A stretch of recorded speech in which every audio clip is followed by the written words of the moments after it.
तो hello everyone, जय जगन्नाथ। आइए इस वीडियो में हमने डिस्कस करने वाले इंडियन जीके के टॉप मोस्ट इम्पोर्टेंट एमसीक्यू, यानी ये पार्ट 23 रहे। आइए आज की जो भी जीके रहे, यानी जो भी इम्पोर्टेंट क्वेश्चन रहे, एक एक करके डिस्कस करते हैं। फर्स्ट क्वेश्चन आपके सामने रहे, बताइए Himalayas are divided into 3 main part. आपको पता ही होगा जो हिमालयन रहे ये मेनली 3 पैरेलल पार्ट में डिवाइडेड करी गई है। एंड जो कि but and greater Himalaya is called, जो ग्रेटर हिमालय रहे ना, इसे क्या कहा जाता है। पहले इससे डिस्कस करने से पहले आपको बता दे रहा हूँ, बस ध्यान में रखिएगा। जो पैरेलल पार्ट रहे थी, जो पैरेलल रेंज रहे, एक तो रहे जैसे हिमाद्री हो गया। कौन सी रहे? हिमाद्री।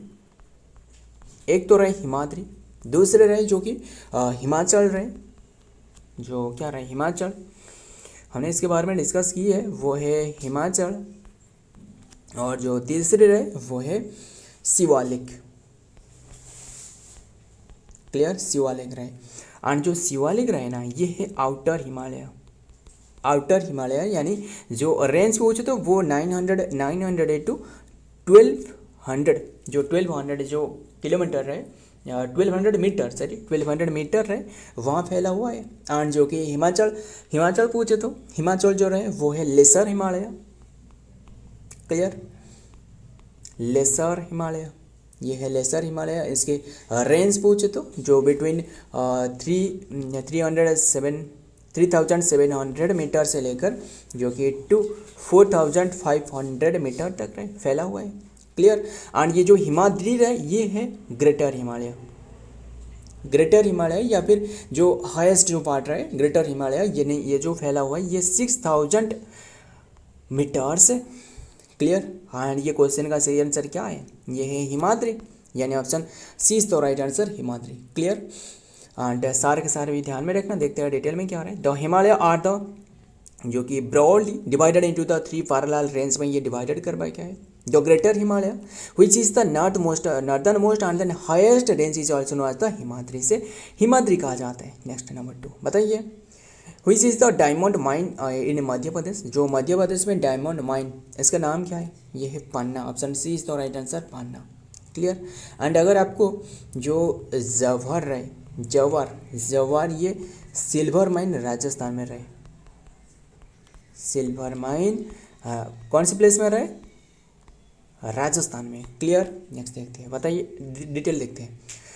पन्ना, a district of the city of the Madhya Pradesh, is famous for its diamond mine and जो कि Majhgawan diamond 5 and then located near the Panna town. It is the only mechanized diamond mine and is India. Panna is known as the city of the diamond and then also home to the ancient temple के लिए ये famous है। Next देखते हैं number 3, बताइए Who was the first Indian native ruler to accept the system of subsidiary alliance?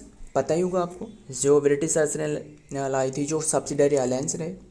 यानी subsidiary alliance मतलब आपको पता है, मतलब मान लो कोई भी एक किंग रहे, इनके पास मतलब इन्हें ऑफर दी जाती थी, जो किसके द्वारा, जो ब्रिटिशर्स रहे ना, इनके द्वारा ऑफर दी जाती थी कि अगर इन्हें सारे के सारे जो ब्रिटिशर्स रहे ना, ब्रिटिशर्स ने इनके जो सैन्य बल रहे वो रख सकते हैं, सैन्य बल इनके पास रख सकते हैं। इनके मतलब कोई भी जो सिटी रहे इन्हें एक प्लेस दी जाएगी, और सारे के सारे जो इनके जो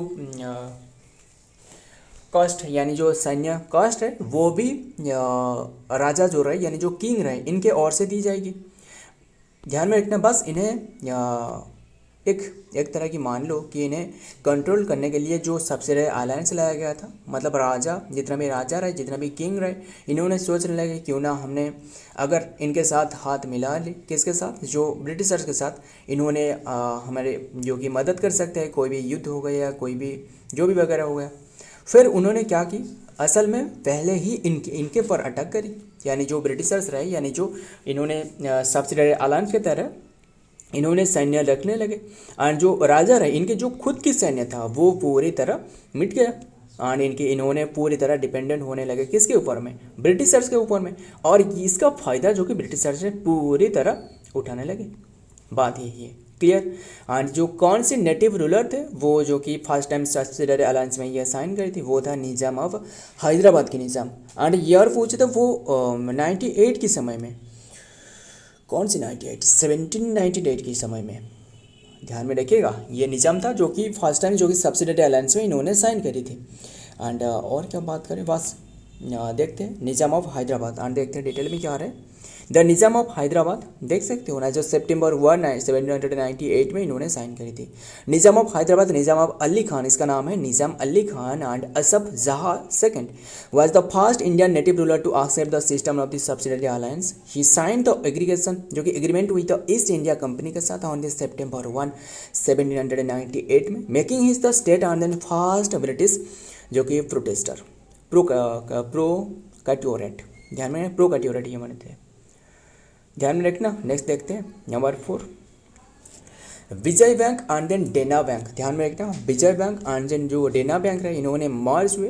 व्हिच ऑफ दी फॉलोइंग है, ये जो ऑप्शन में देख रहे हो इनमें से कौन से बैंक के साथ मर्ज हुए थे। एंड मर्ज होने के बाद ये बन गए थे जो कि तीसरे सबसे लार्जेस्ट जो कि तीसरे लार्जेस्ट पब्लिक सेक्टर बैंक बन गया था, पब्लिक सेक्टर बैंक। क्लियर, कौन सी बैंक वो था bank of Baroda, bank of Baroda, यानी option B is the right answer, bank of Baroda. Clear.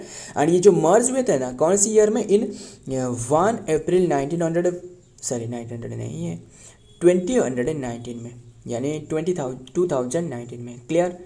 And बात करें डिटेल में, विजय बैंक एंड जो देना बैंक रहे were merged with bank of Baroda. This merge took effect on April 1 जो कि 2019 में, ध्यान में रखना। एंड जो कि कंसिक्यूटली जो कि consequently all branches of Vijaya bank and then Dena bank now operate as the जो कि branch of the bank of Baroda के अंडर में जो कि काम कर रहा है। Number 5, which amendment is known as the mini constitution किसे कहा जाता है, which constitution is known as the mini constitution of India. ये है 42nd जो अमेंडमेंट है, इसे मिनी कॉन्स्टिट्यूशन कहा जाता है। Clear, mini constitution. And mini constitution ये जो पास करवाया गया था ना किसके समय में, जो इंदिरा गांधी के समय में, यानी 1976 की बात कर रहे हैं। 1976 पास करवाया गया था इंदिरा गांधी के सरकार के समय में। क्लियर। एंड बता ना जो 1975 में क्या इम्प्लीमेंट करवाया गया था, नेशनल इमरजेंसी। और एक 1973 में भी नेशनल इमरजेंसी, 1960 में भी नेशनल इमरजेंसी, सारे के सारे ध्यान में रखिएगा। 60 या फिर 62 रहे बता ना। एंड इसमें जो इंक्लूड करवाया गया था 42nd वाला अमेंडमेंट के तहत सोशलिस्ट सेकुलर, ये इंक्लूड करवाया गया था कॉन्स्टिट्यूशन में। देखते हैं डिटेल में। The 42nd amendment of the Indian constitution enacted in the 1976 में ये इनैक्ट हुए is often refer to the mini constitution कहा जाता है। This is the because of the introduce the number of the significant changes to the constitution affecting the fundamental instruction and then principal added the word socialist secular and integrity. ये जो तीनों word रहे ना ये include करवाया गया था 42nd वाला अमेंडमेंट के तहत प्रियम्बल में। क्लियर। एंड प्रियम्बल के जो किसने दी है प्रियम्बल जवाहरलाल नेहरू। इसमें बताया गया है with the people of India having solemnly resolve to constitute India into a sovereign socialist secular democratic and republic, ध्यान में रखना। एंड जैसे justice liberty equality and fraternity रहे, काफ़ी बातें रहे, बस ध्यान में रखना। जो कॉन्स्टिट्यूशन रहे या इसकी जो प्रियम्बल रहे ये सारे के सारे ध्यान में रखना, मतलब पूरी जो भी वर्ड रहे ना सारे के सारे इंपॉर्टेंट है। मतलब क्या बताया गया है, with the people of India having solemnly resolve to constitute India into a sovereign socialist secular democratic and republic, बस ध्यान में रखना यही बताया गया है। एंड जो कि जस्टिस लिबर्टी इक्वालिटी फर्टर्निटी ये भी बातें रहे, बस देखते नेक्स्ट में क्या रहे। Number 6, Hasdeo valley in Chhattisgarh is famous for which mines. जो हासीदेव वैली रहे ये famous for coal mine, option C is the right answer. यहाँ कोल पाई जाती है। एंड जैसे कि मेजर जो कोल जो कोरबू कोलफील्ड, जो कोलफील्ड इसका एक हिस्सा है, इसका एक पार्ट है। क्लियर। नेक्स्ट देखते हैं द हासीदेव जो valley in the Chhattisgarh is primary known for its coal mine and specifically within the Hasdeo जो अरंड कोल फील्ड है sorry this area contains the significant coal reserve and then has been the subject of offensive and mining activity and related to environment and then social concern. next देखते हैं number 7 बताइए, who laid the foundation stone of the world famous Somnath मंदिर, यानी जो Somnath temple जो golden temple रहे, आपको इसके बारे में शायद पता ही होगा, जो गुरु अर्जुन दास रहे। बता देता हूँ आपको सारे के सारे बातें। ये जो फाउंडेशन स्टोन लेड ये किसने स्थापना करी है, फर्स्ट टाइम जो बनाया गया था फाउंडेशन स्टोन स्थापना करवाया गया था, वो है हजरत मियान मिर्जी, यानी ऑप्शन सी तो राइट आंसर इनके द्वारा, हजरत मियान मिर्जी। और इन्होंने जो लेड करी थी जो फाउंडेशन स्टोन की, ये है 1589 की बात है, 1589 की बात है। एंड ये जो किनकी रिक्वेस्ट में ये बनाया गया था, रिक्वेस्ट जो गुरु अर्जुन दास रहे ना, गुरु अर्जुन दास सॉरी गुरु अर्जुन देव, गुरु अर्जुन दास भी रहे, ध्यान में रखना, गुरु अर्जुन देव अर्जुन दास देव जो रहे, इनके उद्देश्य में ध्यान में रखना। एंड ये जो थे गुरु अर्जुन देव, इन्होंने 5th सिख गुरु थे। एंड इन्हें जो एग्जीक्यूट करी थी, किसने एग्जीक्यूट कर दी, वो था जहांगीर ने एग्जीक्यूट कर दी। ध्यान में रखिएगा, काफ़ी बातें रहे, जहांगीर ने इन्हें एग्जीक्यूट करी थी, जो अकबर की जो बेटा रहे जहांगीर। एंड बस ये ध्यान में रखना। और देखते हैं डिटेल में क्या आ रहा है। The foundation stone of the जो गोल्डन टेम्पल रहे, जिसे हरमंदिर साहिब कहा जाता है, क्या कहा जाता है, हरमंदिर साहिब। एंड अभी के टाइम में ये कहाँ रहे पहले बताना, पंजाब में रहे। क्लियर, इसमें गोल्ड से बने हुए हैं, ध्यान रखना। इसलिए जो टॉप वाला पोजीशन रहे वहाँ गोल्ड लगा हुआ है, ध्यान में रखना।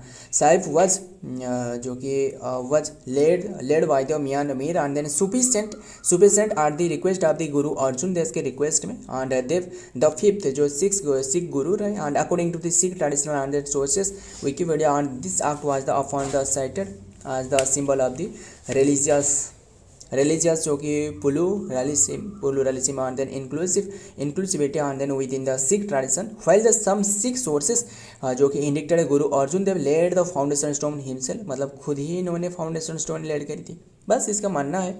सो ध्यान में accepted by narrative and then involves जो कि मियान मीर। नेक्स्ट देखते हैं number 8, the Swadeshi movement started in during the time of, बताइए स्वदेशी मूवमेंट ये जो स्टार्टेड करवाया गया था किन के समय में, स्वदेशी मूवमेंट बता सकते हो मुझे, स्वदेशी मूवमेंट की कौन सी ईयर में स्थापना मतलब शुरुआत करवाया गया था, बताना।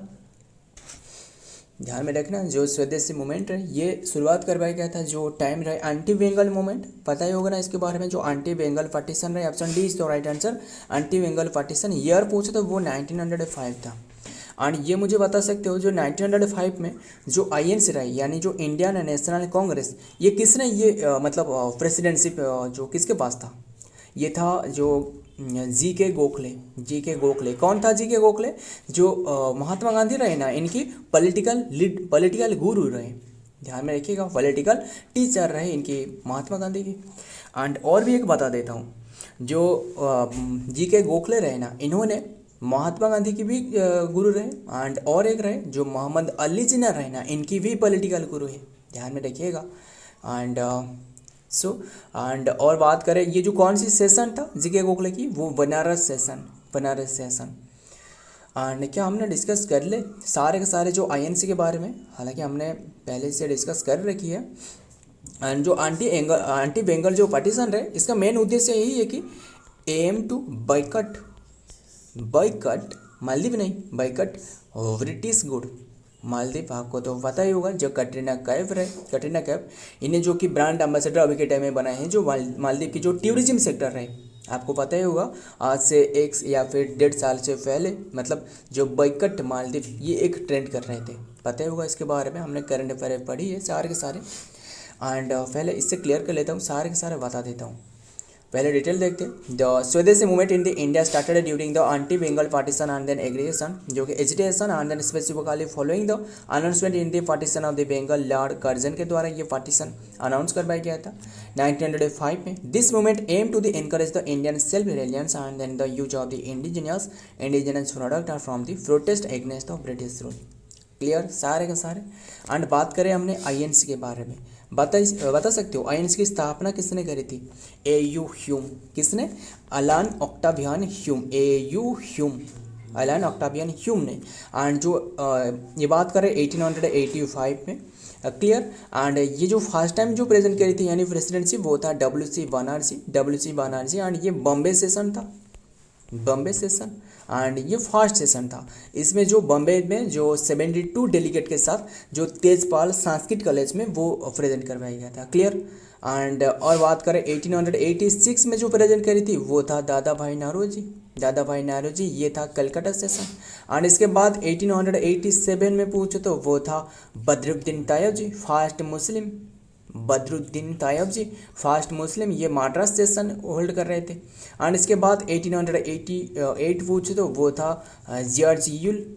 ये जो चार रहे ना सबसे इंपॉर्टेंट है, जॉर्ज यूल। एंड ये जो प्रेजेंट करी थी वो इलाहाबाद सेशन। एंड ये फर्स्ट ब्रिटिशर्स था, ध्यान में। फर्स्ट मुस्लिम पूछे तो बद्रुद्दीन तायब जी, फर्स्ट ब्रिटिशर पूछे तो वो है जॉर्ज यूल। एंड सारे के सारे ध्यान में रखिएगा। एंड बताना महात्मा गांधी ने कौन सी सेशन प्रेजेंट करी थी।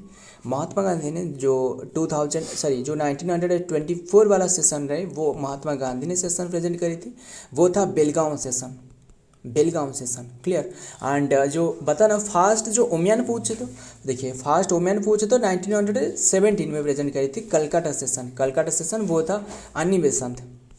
होम रूल जो लिख रहे वो किसने प्रेजेंट करी थी, वो अन्नी बेसंत था। अन्नी बेसंत फास्ट वुमेन थे। बट फास्ट इंडियन वुमेन पूछे तो वो 1925 में, 1925 महात्मा गांधी के बाद वो था जो कि सरोजिनी नायडू। ध्यान में रखिएगा। सारे के सारे ध्यान में रखना। एंड देन जो सरोजिनी नायडू रहे इन्होंने जो प्रेजेंट करी थी कौन सी सेशन, ये था जो कि कानपुर सेशन। ध्यान में रखिएगा, Kanpur session first Indian women. काफ़ी बातें रहे बताने के लिए, बस टाइम की कमी रहे, क्या करें। सारे के सारे ध्यान में रखना जो भी बताया गया है। एंड बस इतना ही रहने देते, देखते और क्या बातें रहे। Next question number 9, the Indian wild ass. जो Indian wild ass is found in which state. Indian wild ass ये पाई जाती है गुजरात में। Option C is the right answer, Gujarat में। एंड बात करें गुजरात की कौन सी प्लेस में, वो है अट रन ऑफ कच्छ में। Run of Kutch. Clear, run of Kutch में। एंड बात करें, आपको पता जो रन ऑफ कच्छ में आपको पता ही होगा जो लूनी रिवर है, लूनी रिवर जो खत्म हो रहा है रन ऑफ कच्छ में है ना, जो राजस्थान में फ्लो कर रहा है, सबसे सल्ट इनवर्ल्ड जो कि इनलैंड जो कि वाटर सल्ट वाटर, ये भी ध्यान में रखना। एंड और क्या बात करें जो कि ये जो कि एक लार्जेस्ट जो कि वाइल्ड लाइफ सेंचुरी में से एक है इंडिया की। एंड एरिया, ये जो एरिया फैला हुआ है वो है 5000 किलोमीटर के स्क्वायर किलोमीटर में फैला हुआ है। एंड ये जो वाइल्ड आस रहे ना, इसका स्पीड पूछे तो वो है 70 किलोमीटर पर आवर। देखते हैं डिटेल में। द इंडियन वाइल्ड आस और जो खौर कहा जाता है इसे, primarily found in the Gujarat state of India and specifically in the Rann of Kutch में पाई जाती है। Also known as the little Rann of Kutch कहा जाता है। And it is the last जो कि least, it is the last population of this जो कि subspecies of the wild ass, and they are roam free and then wild ass and then sanctuary and located in the run of Kutch. Clear. Next देखते हैं। And 10 आज की last question, which amendment का जो कि converted the right to property from a fundamental right to a simple right and under the article 300A के तहत कौन सी अमेंडमेंट है, वो था 44th वाला अमेंडमेंट। ध्यान में रखना। एंड जो 42nd वाला जो मिनी कंस्टिट्यूशन रहे ना, इसका मॉडिफिकेशन भी करवाया गया था। And 42nd amendment. एंड ये जो एक्ट पूछे तो कौन से ईयर में लाया गया था, ये एक्ट पूछे तो 1978 में। 1978 में आपको देखने को मिलने वाला है जो जनता पार्टी की सरकार, यानी यहाँ मोरारजी देसाई देखने को मिलने वाला है। मोरारजी देसाई इन्होंने इम्प्लीमेंट करी थी 78 से लेकर 80 तक, यानी 2 ईयर के लिए इन्होंने इम्प्लीमेंट करी थी। क्या इम्प्लीमेंट करी थी, जो रोलिंग प्लान की इम्प्लीमेंट करी थी, है ना, हमने डिस्कस करी है। जैसे 5 ईयर प्लान रहे, इसी तरह इन्होंने रोलिंग प्लान की 1 ईयर के लिए इन्होंने रोलिंग प्लान लाई थी। इसके बाद जो कि 80 में जो कि इंदिरा गांधी की सरकार आने वाला है, ध्यान में रखना सारे के सारे। एंड